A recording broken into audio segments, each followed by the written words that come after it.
মাথায় দিছে।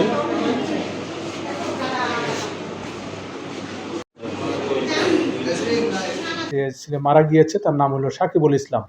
এই সাকিবুল ইসলাম দীর্ঘদিন ধরে নেশাগ্রস্ত ছিলেন। সে তার পরিবারের প্রতি সবসময় মা বাবাকে মারধর করতেন। তার বিরুদ্ধে একটা মামলাও আছে সদর থানায়, চুরি মামলা, মাদক মামলা আছে। সে বেশ কিছুদিন আগে গ্রেপ্তার হয়েও জেলখানায় ছিলেন।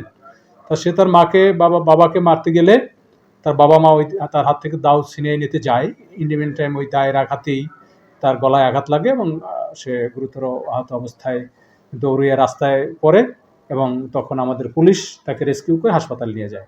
যখন এখানে এসেছিল আমরা দেখতে পাই যে রোগীর শরীরে ঘাড়ে একটা ধারালো অস্ত্রের আঘাত ছিল, যার কারণে সেখান থেকে প্রচুর রক্তপাত অলরেডি হয়ে গিয়েছিল। তো আমাদের এখানে যখন এসেছে তখন আমরা রোগীকে সংকটাপন্ন অবস্থাতেই পাই, রোগী শকে ছিল। তো আমরা রক্তপাত বন্ধের চেষ্টা করি এবং ওনার যে হেমোডাইনামিক সাপোর্ট দেওয়ার চেষ্টা করি, কিন্তু এখানে আমরা কিছুক্ষণ পরেই হচ্ছে রোগী এক্সপায়ার করে।